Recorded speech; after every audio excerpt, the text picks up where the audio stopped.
नमस्कार दोस्तों, स्वागत है आपका अनिचल यूट्यूब चैनल पे। मैं हूं आनंद। आज की इस वीडियो में हम पढ़ेंगे बैंकिंग का जो एस्थेटिक पोर्शन होता है उसके टॉपिक्स जो होते हैं सारे हम कवर करने वाले हैं धीरे धीरे करके। ये एक नया सीरीज चालू कर रहा हूं इस चैनल पे और आपको बहुत बेनिफिट होगा। आप लोग प्लीज शुरू से लेकर के लास्ट तक देखें। आपको बैंकिंग के जो भी आपके एस्थेटिक पोर्शन के क्वेश्चन होते हैं बैंक एग्जाम में जो मेंस में पूछे जाते हैं वो आपके यहाँ पे क्लियर हो जाएंगे। और यदि अभी तक आपने इस चैनल को सब्सक्राइब नहीं किया तो जरूर सब्सक्राइब कीजिए। और चलिए बैंकिंग का जो एस्थेटिक पोर्शन है उसको हम शुरुआत करते हैं। तो आज हम शुरुआत करेंगे टाइप्स ऑफ बैंकिंग से। टाइप्स ऑफ बैंकिंग, ओके, ये आज हम देखेंगे। ठीक है, पहला क्या होता है, पहला जो टाइप होता है वो होता है यूनिट बैंकिंग। क्या होता है? Unit banking. तो इस नाम से ही है यूनिट बैंकिंग। तो यूनिट बैंकिंग है। यूनिट बैंकिंग को और क्या नाम होता है इसका? जैसे कि आप जानते हैं ब्रिक एंड मोर्टार बैंकिंग जो होते हैं उसको ही हम यूनिट बैंकिंग कहते हैं। Okay, brick and MORTAR mortar banking.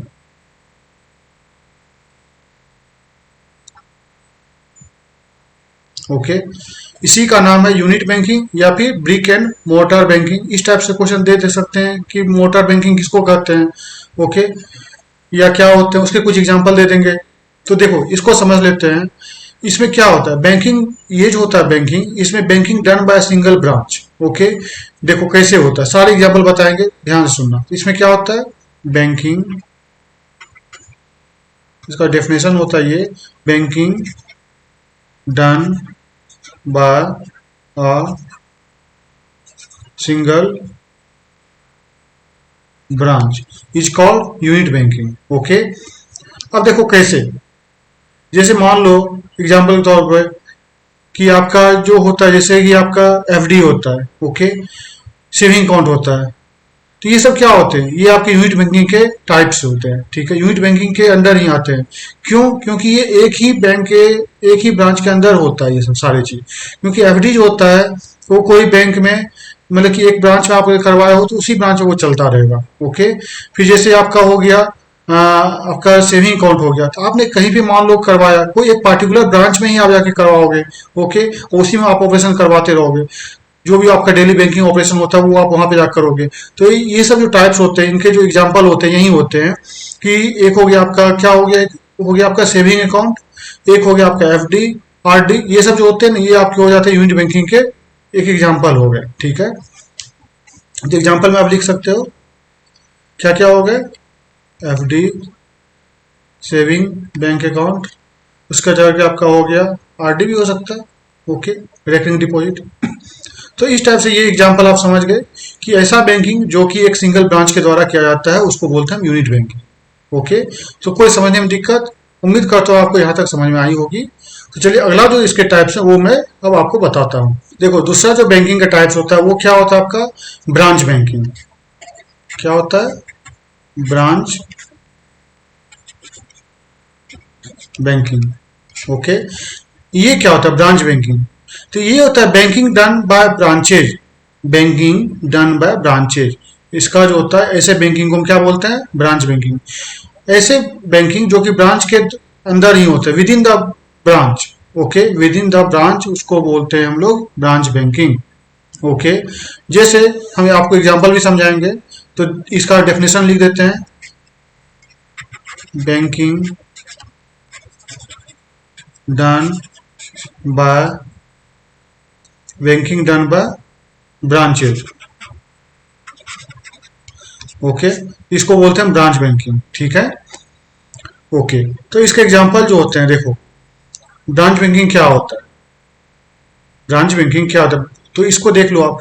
तो ब्रांच जो होता है, मान लो कोई ब्रांच है, ओके, इसके बगल ये मान लो ब्रांच है, ठीक, इसके बगल में एक ATM होगा। ठीक है, तो अब देखो ATM में कौन कौन पैसे निकाल सकते हैं। ATM कितने तरह के हो सकते हैं? या तो ATM क्या होंगे सेम ब्रांच के होंगे, या तो ATM आपके क्या होंगे सेम ब्रांच के होंगे, या फिर सेम बैंक के होंगे। ठीक है, उसका क्या हो सकता है कि आपके अदर ब्रांड के भी हो सकते हैं। ATM जो होते हैं क्या हो सकते हैं, अदर ब्रांड के भी हो सकते हैं। ठीक है, अदर ब्रांड के भी हो सकते हैं। तीसरा क्या हो सकता है, अदर बैंक के भी हो सकते हैं। अदर बैंक के भी हो सकते हैं, है ना। तो देखो अब होता क्या है, मान लो आपके पास एसबीआई का एटीएम, आपका ये खाता जो है एसबीआई में है, ठीक है। आप गए एटीएम से पैसा निकालने के लिए, तो आपने क्या किया, अपने आप ठीक है एसबीआई के एटीएम से गया निकालने, आप एटीएम गए, आपका ब्रांच मान लो ये एसबीआई का, या बगल में एटीएम है, वहां जाके अपने पैसा निकाल लिया, ठीक है। तो ये हो गया एक तरह से ब्रांच बैंकिंग का ही एग्जाम्पल आता है। अब मान लो देखो कैसे, अब मान लो आपके पास है दूसरे बैंक का, क्या है, दूसरे बैंक का कार्ड आपके पास है, जैसे मान लो कि पंजाब नेशनल बैंक का है या बैंक ऑफ इंडिया का है, कुछ भी है। तो अब वो कैसे होगा, कैसे पैसे निकलेंगे आपके, इस तरह के जो ट्रांजेक्शन होते हैं उसमें क्या होता है, ये जो बैंक मान लो एसबीआई वाले क्या करते हैं, पीएनबी के जो सर्वर होते हैं उससे वो कनेक्ट करते हैं एक दूसरे को, ठीक है। जो उसके ब्रांचेज होते हैं उससे वो सर्वर से कनेक्ट करते हैं, ठीक है। फिर उसके बाद जाकर के पैसे क्या क्या होता है, आदान प्रदान होता है, मतलब लेन देन होता है, ठीक है। उसके बाद हम क्या करते हैं, एक दूसरे के सर्वर जुड़ गया, मान लो एसबीआई वाले जो होते हैं वो आपके पीएनबी वाले सर्वर जुड़ा, फिर तरह करके ट्रांजेक्शन होते हैं, कंप्लीट होते हैं इस तरह से। तो इस तरह से जो मतलब कि आपका ट्रांजेक्शन होता है उसको हम बोलते हैं ब्रांच बैंकिंग। ओके, समझ गए बात को, ठीक है। तो एक एग्जांपल और देखते हैं, जैसे एग्जांपल हो गया और भी, जैसे कि डिमांड ड्राफ्ट, ठीक है। ये भी होता है ब्रांच बैंकिंग का ही एक तरह से आपका एग्जांपल है। मान लो आपने डीडी करवाया, ओके, कोई ब्रांच से, और फिर डीडी तो दूसरे भी जगह जाकर के क्लियर होता है ना, होता है कि नहीं होता है, तो ये क्या होगा ब्रांच बैंकिंग। ओके, दूसरा और क्या होता है, और डीडी हो गया, और क्या हो गया, चेक, तो चेक हो गया, चेक भी एग्जांपल होता है ब्रांच बैंकिंग का। तो उम्मीद करता हूँ आपका ब्रांच बैंकिंग और आपका यूनिट बैंकिंग दो जो मैंने बताया वो आपका क्लियर हो गया होगा। तो चलिए अगले जो टाइप्स होते हैं उसको मैं एक एक करके क्लियर करते चलता हूँ। तीसरा क्या होता है, रिटेल बैंकिंग, रिटेल बैंकिंग। देखो ये क्या होता है रिटेल बैंकिंग, इसके बारे में हम समझ लेते हैं। तो ऐसा बैंकिंग जिसमें कि हम फोकस करते हैं रिटेल प्रोडक्ट्स को लेकर के, ठीक है। जैसे जैसे हो गया आपका saving bank account, RD, FD, home loan, car loan, इस टाइप के जो होते हैं ना, इस टाइप के प्रोडक्ट का हम ये करते हैं, सर्विसेज देते हैं, उसको हम बोलते हैं रिटेल बैंकिंग, ठीक है। तो इसमें जो बैंकिंग होती है, ये जो रिटेल बैंकिंग होते हैं, इसमें देखो और भी तरह के होते हैं। एक होते हैं आपके रिटेल बैंकिंग, एक होते हैं आपके होलसेल बैंकिंग, ठीक है। बैंक, कोई मान लो बैंक होता है, मान लो कोई बैंक है, ओके, वो क्या सर्विस प्रोवाइड कर रहा है, मान लो कि आपका कोई बैंक है, मान लो एसबीआई है या फिर एचडीएफसी है, फिर आईसीआईसी है, तो वो एक आपके पास रिटेल है, एक होता है रिटेल बैंकिंग, ठीक है। एक होता है आपका होलसेल बैंकिंग, होलसेल बैंकिंग, ठीक है। अब देखो हम रिटेल बैंकिंग के बारे में बात कर लेते हैं। रिटेल बैंकिंग में क्या क्या आता है, रिटेल बैंकिंग में क्या क्या आता है वो देख लो आप। रिटेल बैंकिंग में क्या होता है, रिटेल बैंकिंग होता क्या है, इसमें क्या होता है, कॉमन मैन का जो होते हैं, जो कि आम आदमी होते हैं, उनके जो बेसिक नीड्स होते हैं उनको ये पूरा करने की कोशिश करते हैं। जैसे आप यही समझ लें रिटेल बैंकिंग में कि कॉमन नीड्स जो होते हैं, कॉमन मैन के जो नीड्स होते हैं उसको ये फुलफिल करने की कोशिश करते हैं रिटेल बैंकिंग में। ओके, कॉमन मैन नीड्स इसमें फुलफिल होते हैं। जैसे एग्जाम्पल के तौर पे आपका हो गया सेविंग बैंक अकाउंट, ओके, फिर एफडी हो गया, फिर आरडी हो गया, ओके, फिर क्या हो गया, होम लोन हो गया, फिर क्या हो गया आपका होम लोन हो गया, उसका कार लोन हो गया, एक्सेट्रा करके, ठीक है। तो इस तरह से ये होते हैं। तो आप अब समझ गए कि रिटेल बैंकिंग क्या होती है। रिटेल बैंकिंग क्या होता है, रिटेल बैंकिंग होता है एक्चुअली में the banking in which we focus retail products called retail banking. Okay, आप समझ गए इस चीज को। तो चलिए अब देखते हैं होलसेल बैंकिंग क्या होता है। तो होलसेल बैंकिंग जो होता है उसमें देख लो, होलसेल बैंकिंग में क्या होता है आपका, ये बिजनेस पर्पस वाले जो होते हैं उसको हम बोलते हैं आपका होलसेल बैंकिंग। जैसे कि आपका होलसेल बैंकिंग क्या क्या आता है कि ये आपका बिजनेस लोन होते हैं, आपके बिजनेस लोन हो गए, फिर आपके करेंट अकाउंट हो गए, करेंट अकाउंट हो गए, उसका क्या होते हैं, और इन्वेस्टमेंट लोन हो गए, इन्वेस्टमेंट लोन हो गए। तो इस तरह के जो प्रोडक्ट ये सर्विस देते हैं कस्टमर को, मान लो कोई फर्म है, कुछ भी है, कंपनी है, उसको हम कैसे देंगे, बिजनेस तो ऐसे तो उसको लोन देंगे सिंपल, तो वो होम लोन कार लोन तो लेगा नहीं। उसको चाहिए क्या, चाहिए कोई कंपनी, मान लो आपने कोई कंपनी खोली, तो उसको क्या चाहिए, आपको अपने कंपनी को आगे बढ़ाना है, तो उसके लिए क्या चाहिए आपको, बिजनेस लोन चाहिए ना आपको। तो यदि आपको बिजनेस लोन चाहिए तो आप क्या बोलोगे, बैंक जाके भैया हमको ये दे दो, मतलब होम लोन दे दो, कार लोन दे दो, ये तो नहीं मांगोगे। आप बोलोगे हमको बिजनेस लोन चाहिए, हमको कंपनी खड़ी करनी है, हमको कंपनी में इतना प्रोजेक्ट है। तो ये बड़े बड़े अमाउंट होते हैं, 1,000 करोड़, 500 करोड़, 200 करोड़, 50 करोड़, इस टाइप के अमाउंट होते हैं इसमें, बड़े बड़े अमाउंट होते हैं, ठीक है। इसको बोलते हैं बिजनेस लोन। फिर करेंट अकाउंट होते हैं, ये भी आपके आते हैं होलसेल बैंकिंग के अंदर। इन्वेस्टमेंट लोन होते हैं, वो भी होते हैं, आपको होलसेल बैंकिंग के अंदर आते हैं। तो ये तरह से आपका कि ये क्लियर हो गया अभी आपका रिटेल बैंकिंग में के जो होते हैं, आपका रिटेल बैंकिंग और होलसेल बैंकिंग, ये सारी चीज मैंने बता दी है। ये 3 नंबर पे था आपका रिटेल बैंकिंग, और 4 नंबर पे आपका हो जाता है ये होलसेल बैंकिंग। होलसेल बैंकिंग भी आप समझ गए, जिसमें डील होता है ये इस टाइप के बिजनेस लोन, करेंट अकाउंट या फिर इन्वेस्टमेंट लोन, ठीक है।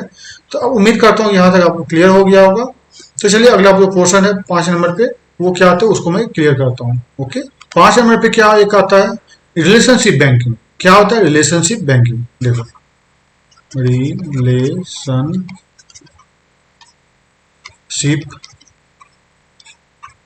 बैंकिंग। ओके, तो रिलेशनशिप बैंकिंग हो गया।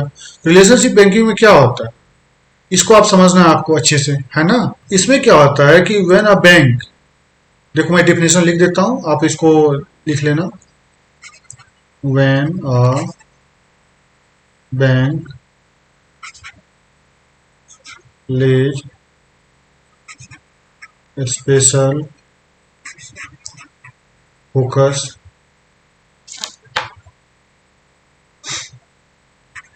ऑन इट्स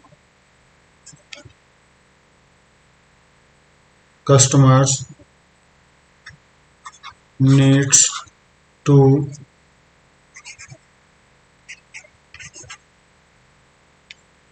provide, ये प्रोवाइड है, ठीक है, needs to provide banking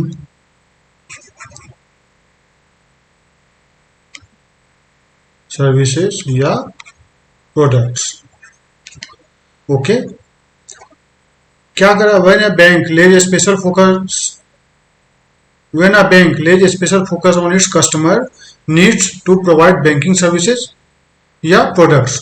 इसमें जैसे कि एग्जांपल हो गया इसका, जैसे कि आपका मान लो बैंक है, आपके पास एसएमएस आते हैं।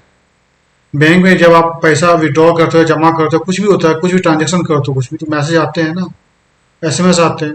तो एसएमएस सर्विस क्या हो गया, रिलेशनशिप बैंकिंग के अंदर आते हैं, ठीक है। ओके, उसके बाद क्या होता है, एसएमएस अलर्ट आता है ना, कोई मान लो कोई न्यू प्रोडक्ट लॉन्च हो, उसके बारे में एक आपको नोटिफिकेशन आता है कि हाँ ये हमारे बैंक ने ये प्रोडक्ट लॉन्च किया है, इसके बारे में आपको इन्फॉर्मेशन देना है, तो आता है ना आपके मोबाइल पे। ओके, दूसरा चीज क्या होता है, एक चीज और देखो, ऑफरिंग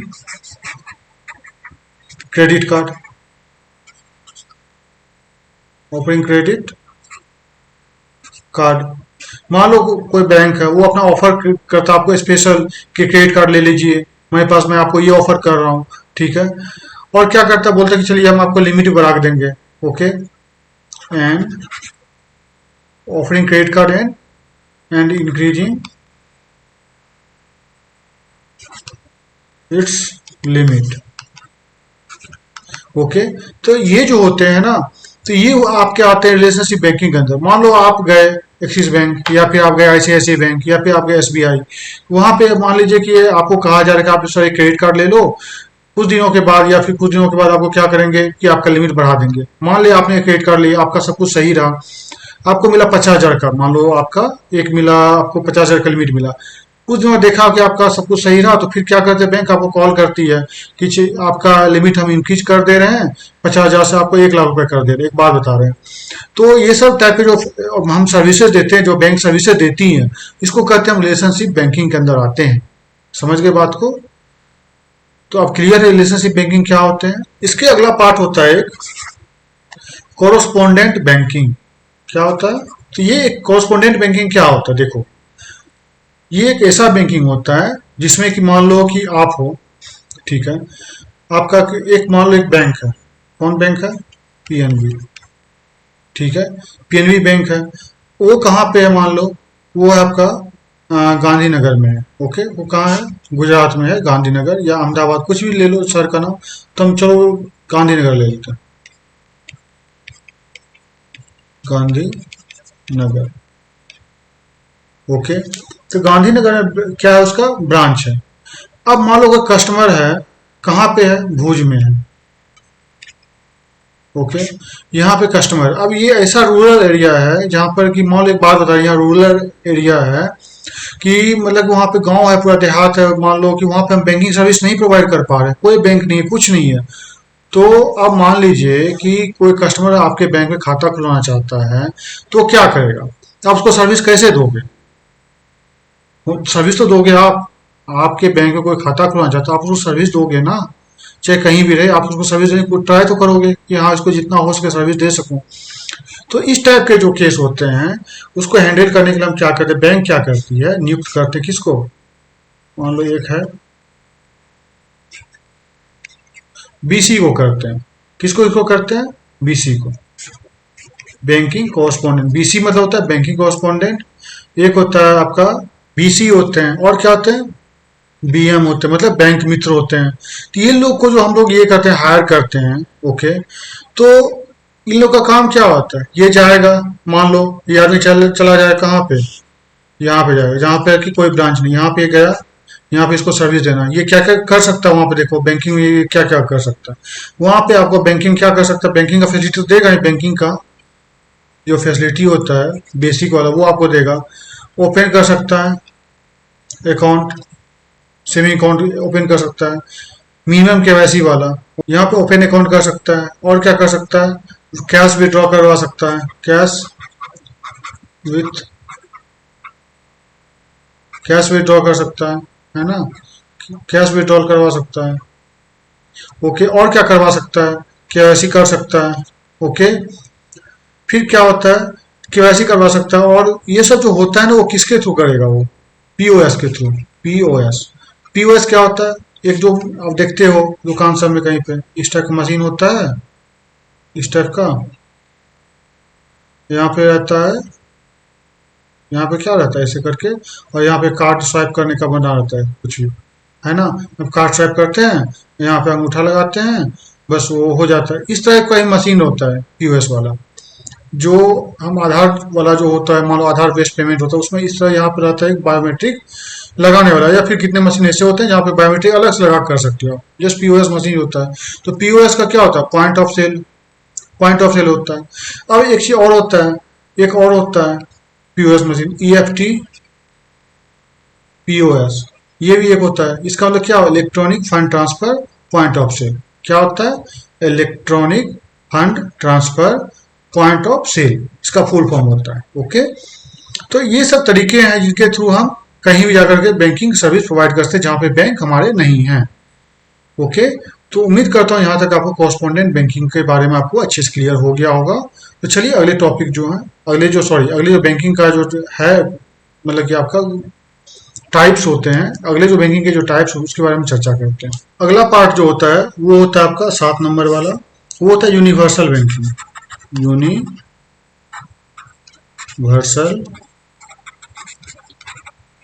बैंकिंग, ठीक है। तो यूनिवर्सल बैंकिंग नाम से ही आपको पता चल रहा है यूनिवर्सल टाइप का। ओके, तो इसमें क्या होता है, इसका मैं डेफिनेशन लिख देता हूँ, उसका समझा दूंगा आपको कि कैसे क्या होता है। When each and every banking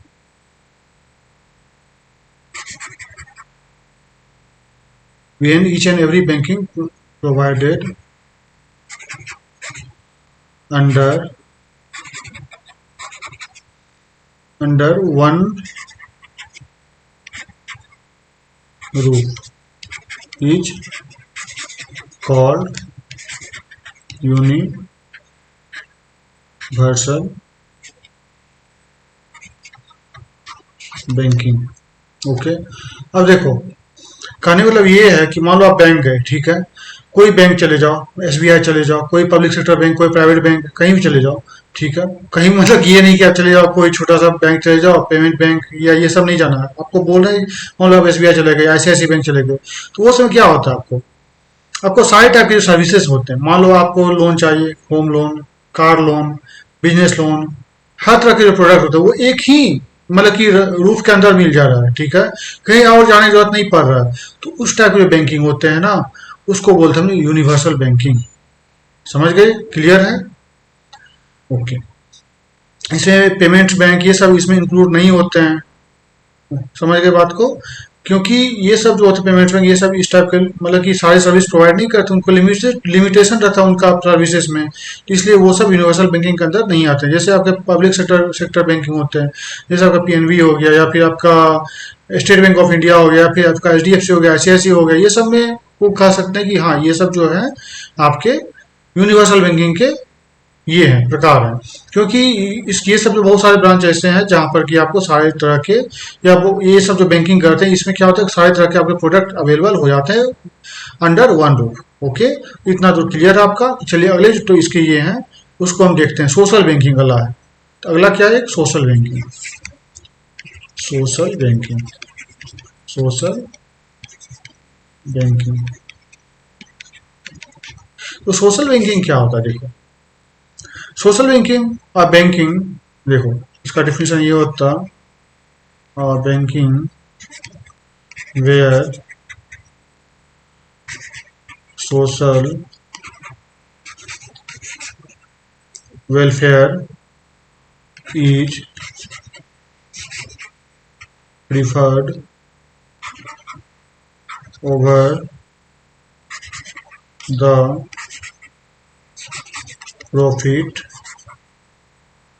generation of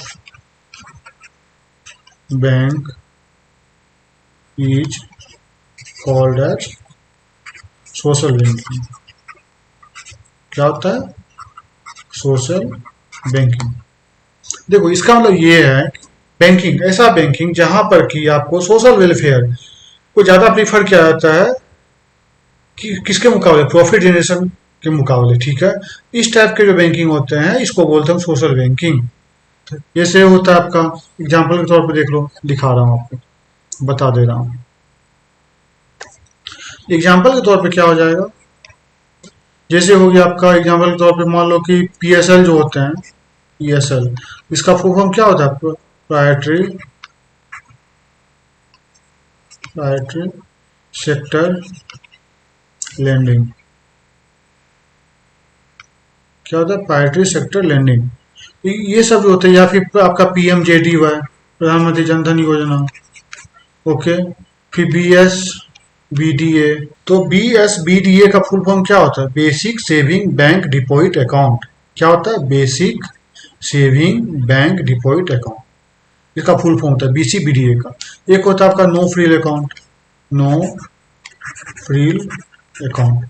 okay, इसी को बोलते हैं नो फ्रिल, मतलब क्या है? Zero balance, zero balance. तो जितना मैं एग्जांपल आपको लिखा रहा हूँ, जितना बता रहा हूँ, उसको आप क्या करना, कॉपी अगर बनाते चलो नोट्स, उसको मैं हर चीज़ को आप लिखते चलो। क्योंकि देखो मैं राइटिंग ऐसा मैं लिख रहा हूँ, कर्सिव लिखता हूँ, तो हो सकता है मे भी आपको दिक्कत हो, लेकिन जैसे मैं रिवीजन एक बार रिपीट करता हूँ, जहाँ रिपीट कर रहा हूँ, लिखते जा रहा हूँ, पता बोलते भी जा रहा हूँ, इसीलिए कि आपको समझ में आएगा मैं क्या लिखते जा रहा हूँ, ठीक है। तो जैसे पीएमजेडी, प्रधानमंत्री जनधन योजना हो गया, बेसिक सेविंग बैंक वाला, ये बीसीबीडीए जो है आपका, basic saving bank deposit account. No frill account को क्या बोलते हैं? जीरो बैलेंस अकाउंट बोलते हैं इसको, नो फ्रिल वाले को, ठीक है। तो ये सब टाइप के इसके ये होते हैं। कई पूछ देगा नो फ्रिल अकाउंट क्या होता है, तो आपको ऑप्शन दे देगा कुछ भी, तो आप वहां पे आपको पता नहीं देगा कि जीरो बैलेंस वाले को ही हम नो फ्रिल अकाउंट बोलते हैं। तो आपको ये सब चीजें पता होना चाहिए, ठीक है। तो उम्मीद करता हूँ आपको ये भी क्लियर हो गया होगा, ठीक है। तो चलिए अगले को जो इसके हैं टाइप्स ऑफ बैंकिंग, उसमें हम चलते हैं। 9 नंबर पे क्या आपका सोशल बैंक। ये सोशल बैंकिंग तो हमने करवा दिया। अब इसके बाद बचा क्या हमारे पास? Virtual banking, VIRTUAL, virtual banking. तो वर्चुअल बैंकिंग होता क्या है? तो वर्चुअल बैंकिंग को हम बोलते हैं ऑनलाइन बैंकिंग, नेट बैंकिंग, जो भी होता है।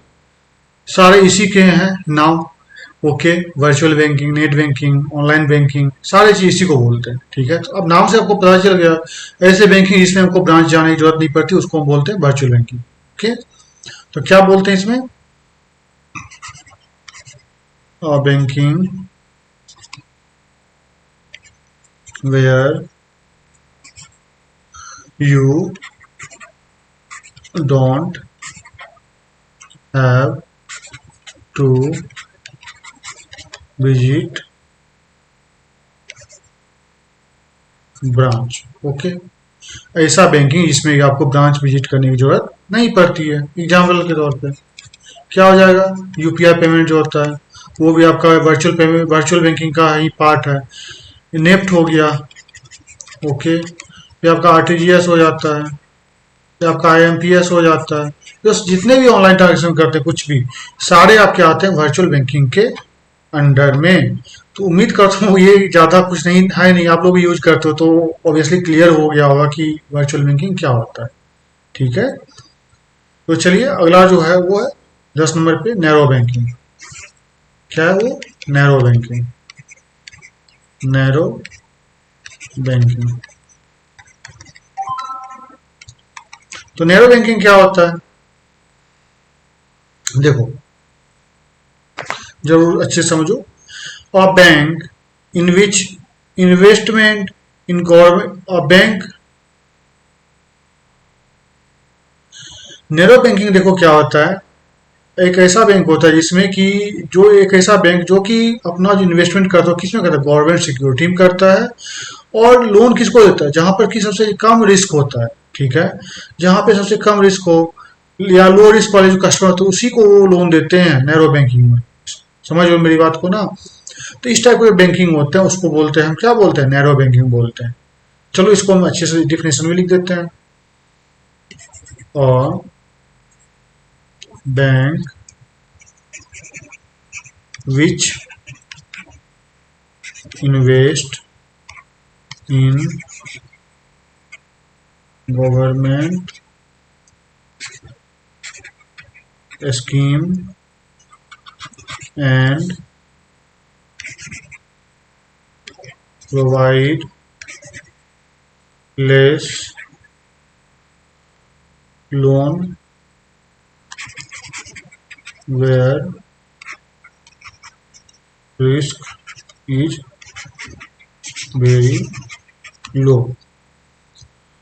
मतलब लो रिस्क कस्टमर, क्या हो गया, low risk, low risk customer. Okay, low risk customer को, तो कहने वाले यही है कि नैरो बैंकिंग क्या होता है कि ऐसा बैंकिंग, ऐसा बैंक जो इन्वेस्टमेंट करता है किसमें, गवर्नमेंट स्कीम में या फिर गवर्नमेंट सिक्योरिटी में।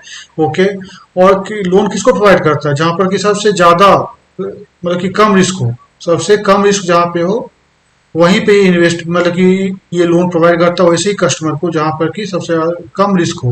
ओके, इस टाइप के बैंकिंग को क्या बोलते हैं, नैरो बैंकिंग बोलते हैं। तो उम्मीद करता हूँ आपको समझ में आया होगा। इसका जैसे एग्जांपल हो गया, जैसे मान लो बैंक है, बैंक है, वो क्या क्या परचेज किया, क्या परचेज किया, वो टी बिल परचेज किया। ओके, तो ये सब क्या होता है, गवर्नमेंट का ये है सारी चीज टी बिल परचेज करना। अब मान लो पेमेंट बैंक है, पेमेंट्स बैंक है, तो वो क्या करता है, लोन नहीं देता है, ये तो परचेज करता है। एग्जांपल ट्रेजरी बिल जो होता है, ओके, या सिक्योरिटी जो ये होता है गवर्नमेंट सिक्योरिटी, उसमें इसकी ये इन्वेस्टमेंट करता है। ठीक है, और लोन उसी को देता है, कहाँ किसको देता है, जिसमें कि लो आपका रिस्क होता है। ओके, और जैसे कि होता है पेमेंट बैंक भी एक है, जो कि पेमेंट बैंक क्या होता है, वो लोन प्रोवाइड नहीं करता है। ठीक है, लेकिन ये पेमेंट्स बैंक के बारे में स्पेशली अलग से बता रहा हूँ, पेमेंट्स बैंक होता क्या है, पेमेंट्स बैंक क्या होता है, लोन वो नहीं प्रोवाइड कर सकता है।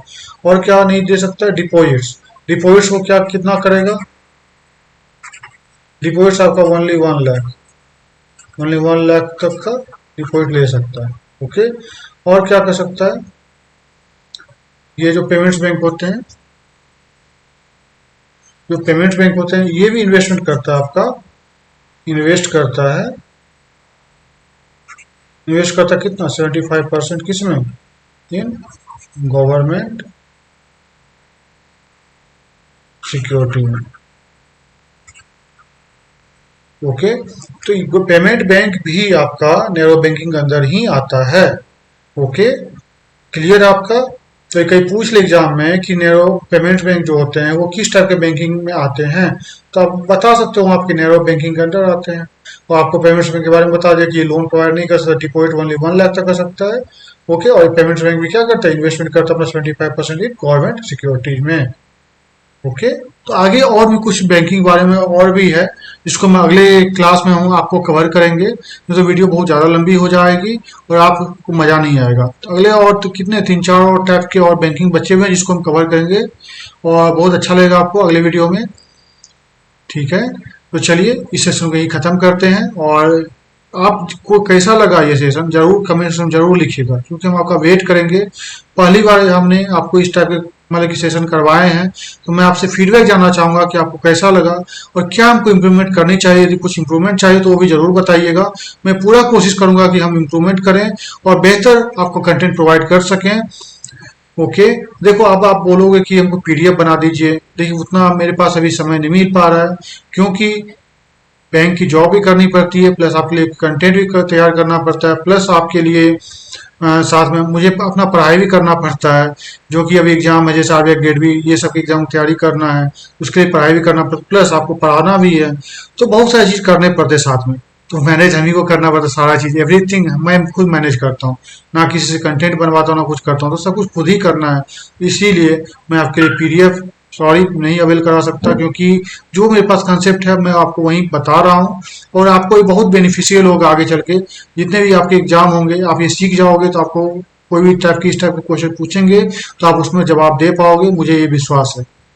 तो मिलते हैं अगले वीडियो में, और अपने दोस्तों के साथ भी जरूर शेयर करें इस वीडियो को। Thank you, have a nice day.